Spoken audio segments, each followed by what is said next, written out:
Hello, hi, Galabito aka Ms. Gama 2019 to 2020, and I welcome you to our first episode on A Day with Ms. Gama. Today, our guest is Mpho Nyangintsimbi. She is a very beautiful lady that inspires and motivates many young people out there, and she has changed many people's lives. Meaning she is a gift indeed. Mpho, how are you doing? Hi, I'm good. How are you? I'm good. I welcome you to our show. Okay, thank you for having me. So our first question is, who is Mpho? Okay, Mpho Nyangintsimbi. I'm 29 years of age and I'm from Hammanskraal. So I'm a medical technologist by profession, qualified in clinical pathology. However, I'm an Mpho founder called Nyangis Foundation. That's all about me. Okay, so tell us, when did your journey start as a beauty pageant? Okay, it started last year when I actually was nominated by a friend. Mpho, you know, there's this bachelorette. I think you should enter. I was like, girl, are you serious? I'm not a model. I've never modeled before. And then I can't. I said, no, I think you're going to like it. It's all about women empowerment. So I think that's your thing. Go for it. And I did. And look today where I am. So yeah, that's when it started. Interesting. So what's the difference between Mpho, the biotechnologist, and Mpho, the beauty pageant girl? Okay, there's actually no difference. Mpho is Mpho. When I'm at work, I'm Mpho. When I'm here doing my things or community projects or even being a finalist for Miss Bachelorette, I'm still Mpho. The heart that I carry at work is the heart that I carry everywhere, so there's actually no difference. So tell us about your foundation. When did it start and when do you see it in 5 years? Okay, my foundation was launched in 2017. I was 26 years old by that time. I remember somebody asked me, you just started working. Why don't you enjoy your salary? Why? I mean, women your age are enjoying life, and then why? I'm like, you know what? I have passion for this, and I saw myself being the person I am today. So my foundation started in 2017. Okay, that's when I launched it, and from there, I've been doing great. I'm proud of myself, and in 5 years to come, I want to have a center where I'll be taking care of kids. There'll be a daycare center, as I have a program called #Take a Girl Child Back to School. So that's where we focus on girls that fell pregnant during their years of study, especially in high school. So we take care of the little ones and we register them back to school. So there will also be like mentorship programs going on there. And then also I want to start something like a sort of like a, I don't know, soup something where people who don't have food can come there actually and have something to eat on daily basis. So that's my dream, and I'm hoping and praying to God that it shall come true. But then the idea was just there. I just didn't know where to start. So after I launched my foundation, it was a bit difficult because even today, as I can attest, everything that I do it out of my own pocket.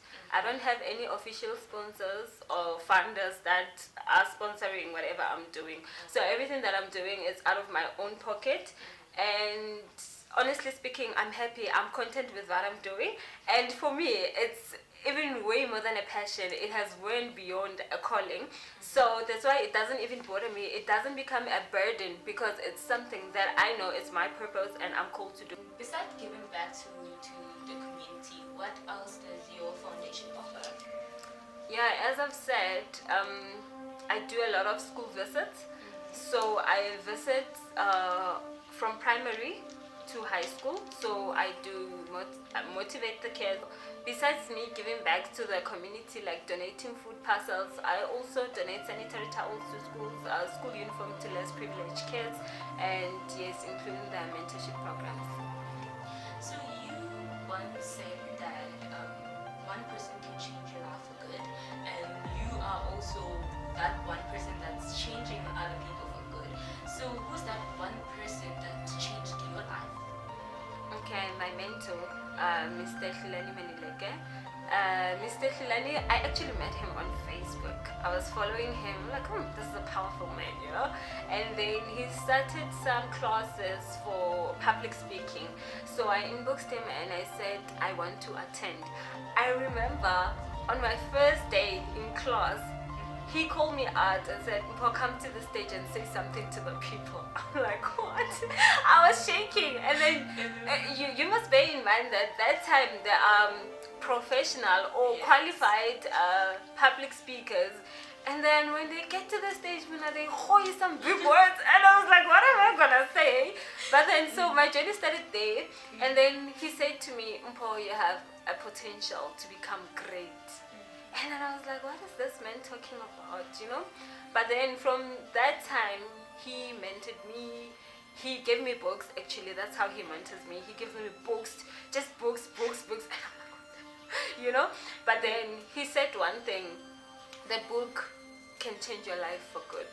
So he's the one person that changed my life.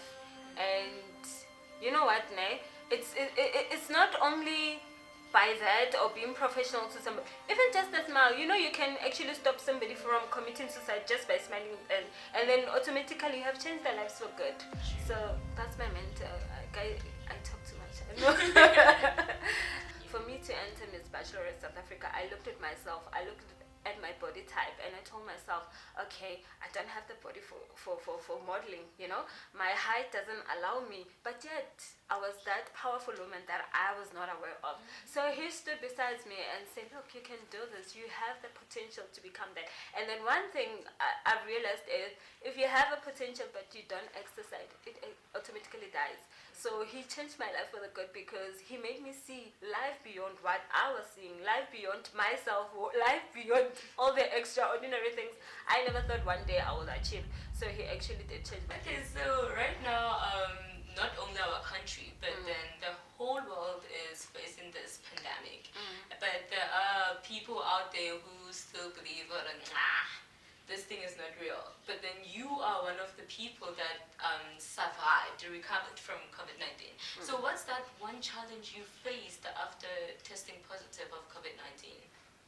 So I think the first thing that I had to overcome was a stigma, because after I tested positive, I came in contact with so many people. So some of them I didn't even remember.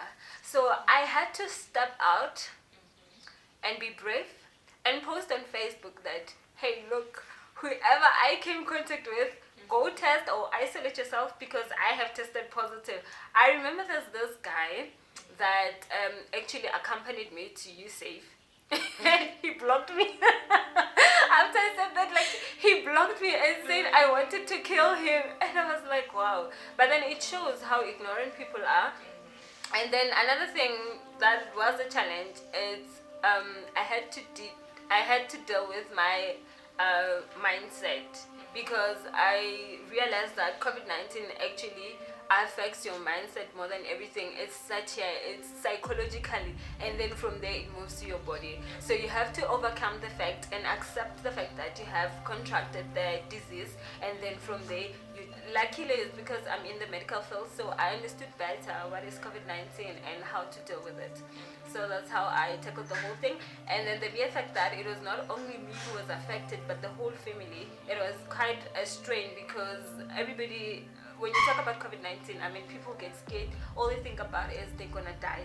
So I had to reassure them and kind of like comfort them in a way, to make sure that they understand what is COVID-19, and they're really not gonna die if they do whatever they have to do. So that was one of the challenges that I had to, not to be strong for myself only, but to be strong for the entire family. Inspiring many young women out there, and right now we are on our last Women's Month, like our last week of Women's Month. So as a woman, what does Women's Month mean to you?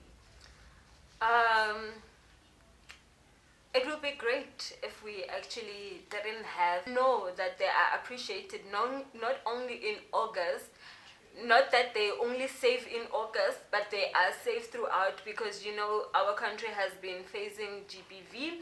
So it's kind of like sad, because when it comes to August, then the stats starts going down, but other months is just life as normal. So if we can really accept the fact that we have a problem in our country, and it's something that we have to deal with it, and most women are called psychos, because of the things that they do. But actually it goes deeper, because there are things that have been done to them. They are broken. Most women are broken. Most women are hurt inside. So if we can just really appreciate the fact that women are enough on their own, and also not only women, men also have to be dealt with, because they also have issues that leads them to do certain things that, I'm not saying it's an excuse, hear me out, I'm just saying let us not be ignorant and focus on the fact that there is abuse on women, but also it shows that the men also have a problem. So if we can deal with both genders, we can deal with people as a whole, because people are made of a female and a male. So going back to your question, so as it is Women's Month, so I would like to say to all the women, they must just start accepting themselves. They must just start accepting who they are. They must just accept and be content of who they are, and then from there they will eventually automatically love themselves, so they will never need a second approval from another person to tell them that they're beautiful or they are enough. So to all the women, if we can stand up for ourselves, if we can occupy, if we can reclaim the victory, if we can reclaim the power that we have, if we can reclaim the strength. I mean, who gives birth, who gets pregnant for 9 months and gives birth? Like, who bleeds and never dies? Like, hey, it shows how strong we are. Yes. So I was just going to say to women, you are beautiful, you are enough. Reclaim your victory, reclaim your possessions, and continue being queens. When as sisters, you decided to go with again, Women's Day, I just want to give chocolates and flowers to women. What inspired you to do that? My name is Mpho, and Mpho means gift. So I didn't understand it when I was young, and I once asked my mom, why did she name me Gift? And then she said, you were my gift. But later in life, I realized I was not only her gift, but I was a gift to the world. So I love chocolates, I love flowers. So it's actually nice when I receive such, but sometimes you post status or SBW flowers and then nobody responds. So I learned from there, no, do it for yourself. If you feel like you want to buy yourself flowers, go to the shop, buy yourself flowers, and then it shows that you love yourself. So I wanted to appreciate the women. I wanted to show flowers and chocolates were actually my token of love to all these women, and to tell them that they are enough and I love them. Look, I'm a woman, I love chocolates, I love flowers. So sometimes it's better for you to do it yourself, right? Yes. So in order for someone else to love you, you must start by loving yourself and accepting yourself. So I thought, why not? Let's not wait for men to buy us flowers. Let me do it for my fellow women, And it was a very nice thing, because it was funny when we started, when I was approaching the first women, all of them, they ran away from me. They're like, Sissy, pressure up. And then I'm like, why? Like, no, how much is it? That's the mentality we have, that people are longing for that love. People are longing for appreciation. People are just longing for somebody to be kind and smile to them. So it was a very fulfilling thing to see all those women. They were very happy, and I enjoyed myself. So since right now you say that you are doing everything that you're doing on your foundation, so if there are people who are really interested in sponsoring or donating some stuff for your foundation, where can they get hold of you?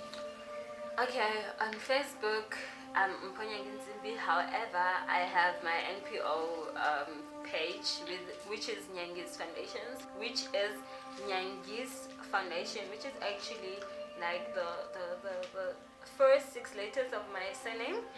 And I'm also on Instagram, Nyangi_23, and I'm also on Twitter, Nyangi_23. But guys, I don't give out my numbers because I'm avoiding Mpho, hey beautiful. I don't want it. So however, if it's serious, I can give you my email on my inbox and my numbers. So yeah, that's how we can get hold of it. Yeah, we have come to the end of our show. I really thank you for coming and joining me on this day. We really appreciate what you're doing. We say keep on doing that. Keep on motivating young people out there because we need more women like you. So yeah, I've heard that you prepared something for us. There's actually nothing. I know I'm on GAMAtv, Yes. but I'm not really an artist. I'm not really an artist. So yeah, just a message to all the women out there. I just want to say to you guys, you are beautiful, you are enough, and you are queens. So it doesn't matter what you went through, it doesn't matter your background, it doesn't matter all the heartbreaks, it doesn't matter who hurt you, it doesn't matter who said whatever to you, but this is a time for you to stand up and reclaim what is yours. This is a time to actually tell yourself that you are beautiful. Do not wait for anybody to come to you and tell you that you are beautiful. You are beautiful in your own. Be comfortable in your own skin, whether you're slender, whether you are thick girls like me. Just love yourself enough, because if you don't love yourself enough, nobody will come and love you. So all the beautiful women out there, remain being queens and fix your crown and stand tall, walk tall and smile. Well, that was the message from our sister Mpho Nyangintsimbi. We really thank you for joining us today. We really appreciate what you're doing. I say keep on doing it, keep on helping other people out there, because young women need to be inspired by women like you. And Bakwahaya, we really thank you for joining us. We hope to see you.